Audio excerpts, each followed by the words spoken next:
What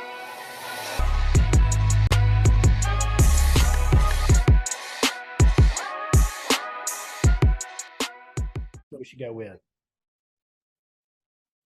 Go ahead, James. You got so much to say today. Yeah. Well, I don't know if I got a lot to say. I'm just going to state some facts. I'm dealing with problems over here, and I went and listened to Addison.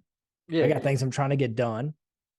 And Addison said flat out, he didn't care. And he's right. Let me tell you what's going on. So I'm in the middle of this big merger, got all this stuff happening, coming together. My commercial account manager, been with me 4 years, working on 5, resigns. All right. Then, as we're going through stuff, we find quite a bit of stuff that needs to be cleaned up. So now I'm like, oh my God, like, what are we going to do? We got to figure this out. Good news is we got somebody new that's coming in November, which we're excited about. And thank God I have name shall not be spoken, Shebley. All right. We'll just call her Shebley here beside me. We moved her into the office and we're just tag teaming this stuff, just trying to see how bad it is, how much cleanup we got to do. You know what I was doing? I was feeling sorry for myself at first. I was feeling bad for myself. I was whining about it. But you're right, man. It doesn't fucking matter. It doesn't fucking matter. You know why it doesn't matter? Because we're going to figure out how to make this stuff cleaner, how to fill in the gaps, how to fix things. And as we were talking, everybody wanted to complain at first. And I kept trying to go positive, like, let us complain for a minute. I agree. Sometimes we need to complain about stuff. So, but it's also kind of back to like this, as I put it. Here's the analogy. Addison, we're on a boat. We're in the middle of the ocean, right? We're clinking glasses. We're on a yacht. We're on your yacht. Mm-hmm. Even better. All right. I like it. Clinking glasses, drinking our champagne, celebrating our victories. Ooh, man, I think I might have had a little too much to drink. I'm feeling a little dizzy. I need to go up above and get a little fresh air. I go out to get some fresh air. I lose my balance and I'm over the side. The boat keeps going. Everybody's still partying down there in whatever, Addison's Playhouse, right? No, it's not Addison's Playhouse. We call it the Big Shebang. The Big Shebang. Everybody's downstairs in the Big Shebang, having a good time. James is now floating in the ocean, and the boat's gone, and it's pitch black dark. And I immediately realized I'm fucking dead. I'm dead, man. I'm dead, man. It's not if, it's just when, right?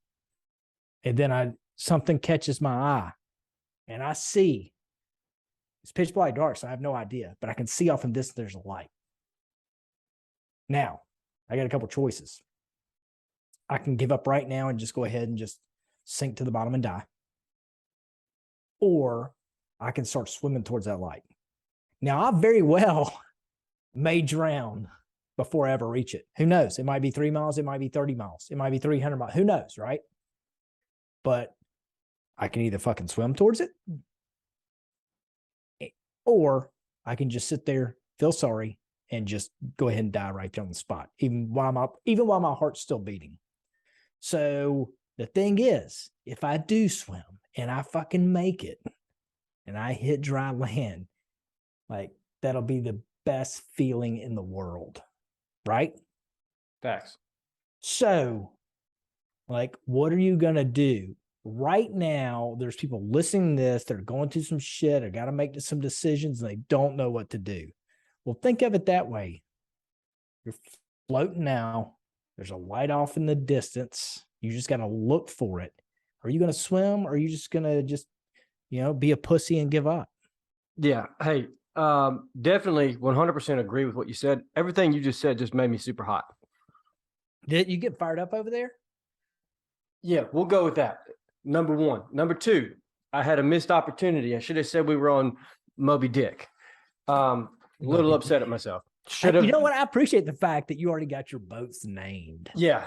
I'm not thinking big enough. You are. I like that. I'm just saying. So the secondary piece of that, definitely a missed opportunity. I should have said we were partying on Moby Dick. I missed that. My bad. Third, what you just did through an entire analogy was simply say, You don't lose until you give up. That's right. So at the end of the day, man, if you're going to keep going, keep going. If you're not, be a loser. That's cool. I can't remember. So the story of the Alamo, right? You had a Mhm. lot of famous people there that literally knew they were going to die. Yeah. All right. But they were like, fuck that. They ain't coming to take it. They're going to take it. They're going to pry it from my cold, dead hands kind of mentality. Yeah. I can't remember who it was. Was Davy Crockett? Wasn't Davy Crockett at the Alamo? Hard call. I don't know. I don't know. I think it was Davy Crockett or Daniel Boone, something like that. Probably wasn't Davy Crockett. I don't even know where I got that from. Just keep rolling.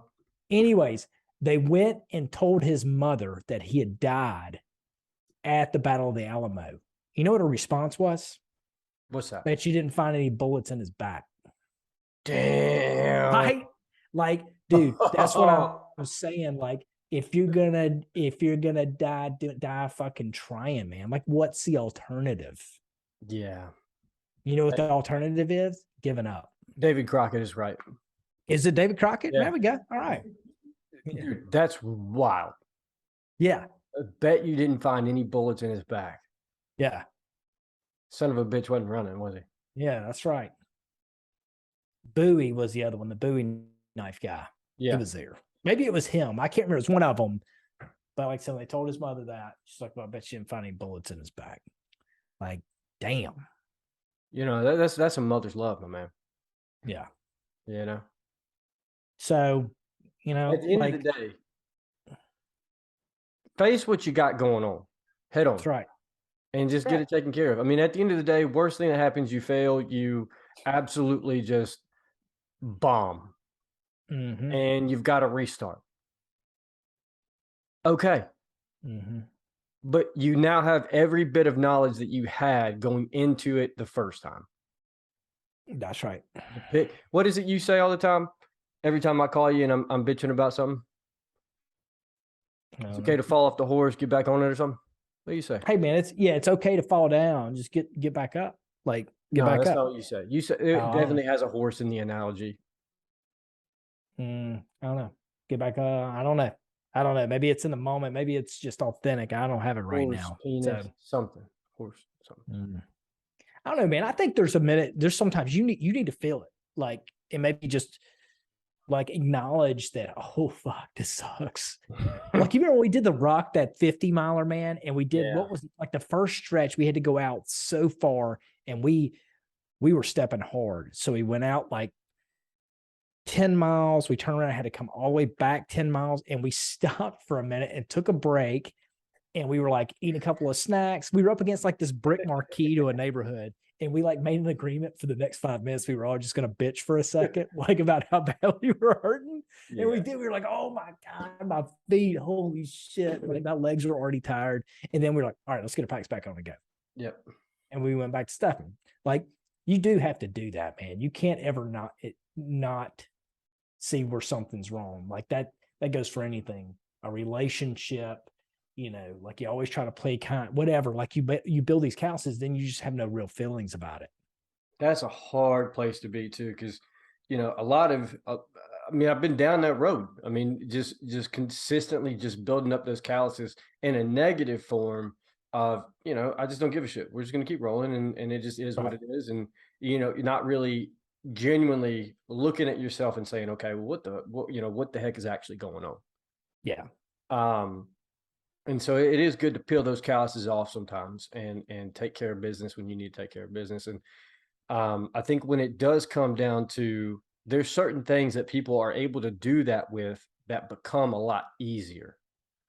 So whether it is, you know, whether it's easier for you to do that in business or whether it's easier for you to do that in personal, you've got to be able to do it in both realms, you know, whether it's your career, whether it's your, you know, your spouse at home or whatever it might be. You've got to be the fully capable person that you are. You have got to be able to do that in both fields.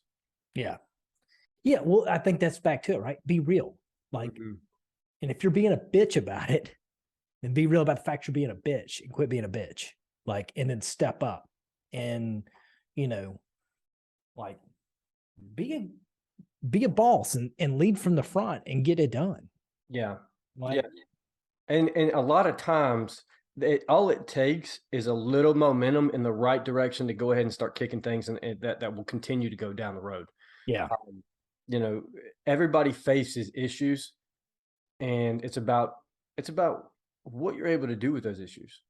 You know, Yeah. because there's a lot of human beings, just from, not saying I have a full life experience, but just from the little bit of life experience that I have, you do start to notice that there is a definitely determining factor for people that succeed and people that don't.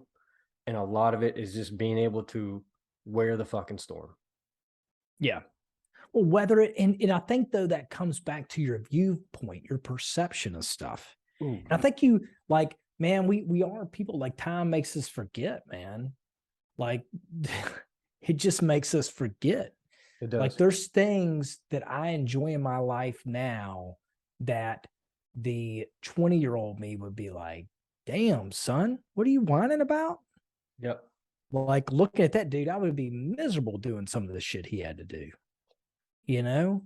And like, I don't know, man. It's all back to mindset. Like there's there's the story of the three stonemasons. And they asked the first guy, what is your profession? He's like, I lay stone. And they asked the second guy, what's your profession? And I don't know, he says something along the lines of like, Mason. I'm a mason. And then they asked the third guy, and he says, I build cathedrals. Mm-hmm. You know what I mean? Like three people doing the same job, and one seeing his true purpose in it, you know? So that perception, man, it's a motherfucker. Because it's also that perception's put me in some pretty bad places before, you know? Oh, show. Yeah. And it's funny that we go down certain roads on these podcasts, which lead to certain things that we've either experienced or been through in life, or just circumstances that have come up during the week that we both relate to. With the focus of attitude. I don't know if you've noticed this, but every morning I put up a quote. And I picked up these at Sugar Boo.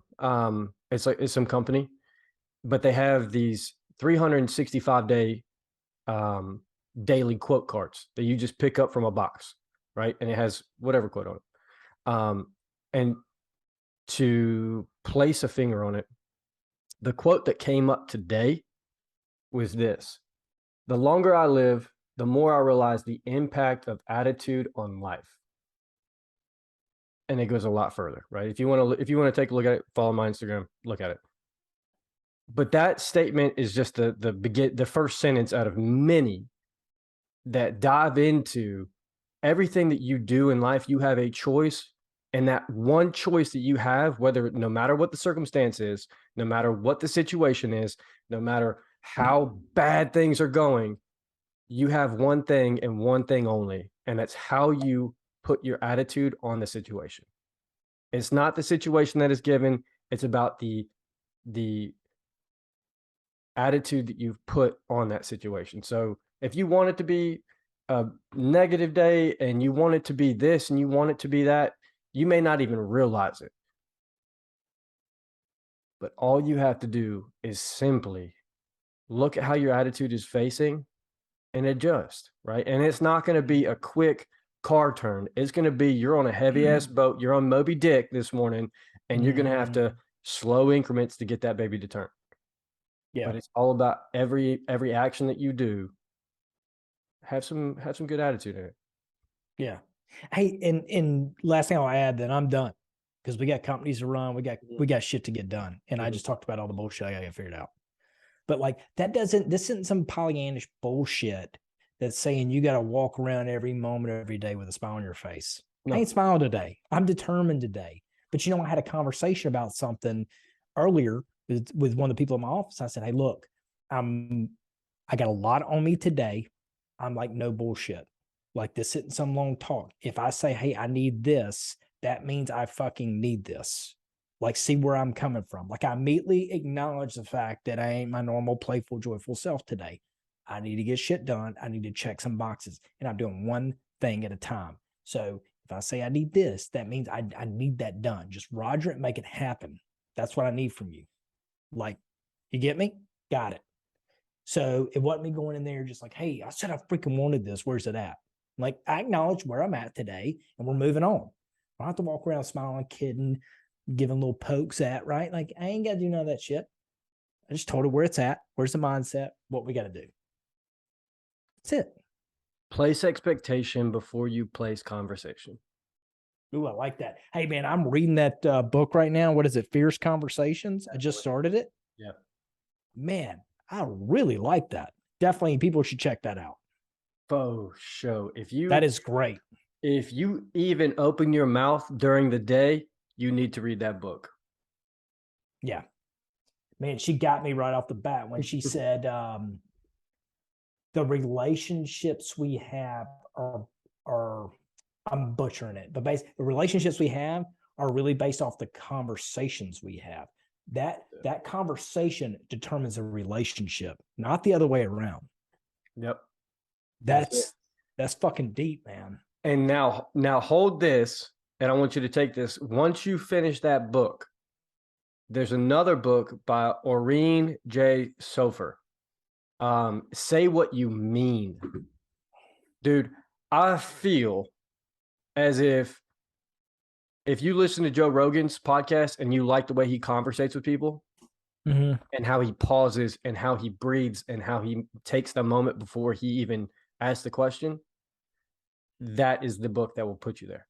If you, for example, between us, Morgan, the way he conversates is based off of that. Whether he'll admit it or not, it is.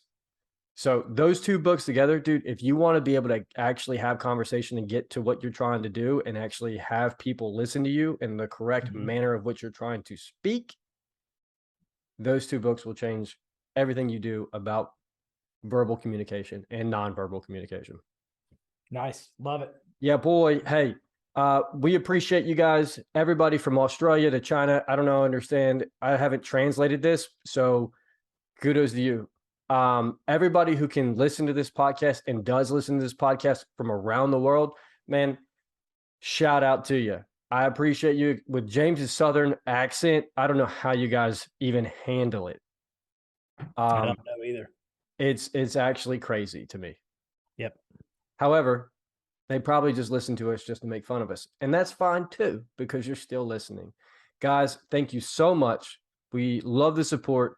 We're really trying to bring some heat every single time we get on this thing. And as usual, do not forget to check out our sponsors, Jocko Fuel and Origin USA, for some USA man-made, handled, and packaged and sent to you all in the USA. And if you are overseas, they can get it to you too. Just gonna have to pay a little bit more. Just a little bit. Just a smidge, a little half a cup. Yeah, half a cup. Half a cup of sugar, half a cup of spice, and everything nice. We're ready for Halloween. We're gonna be getting this thing done. James, is there anything you need to add? No. Hey, all I want is I appreciate everyone. Just, hey, if you can take something and apply it, man, and make sure it gives you one shortcut, makes one thing that you don't have to do that some bullshit we've had to deal with. Good. That's all I want. That's all I want.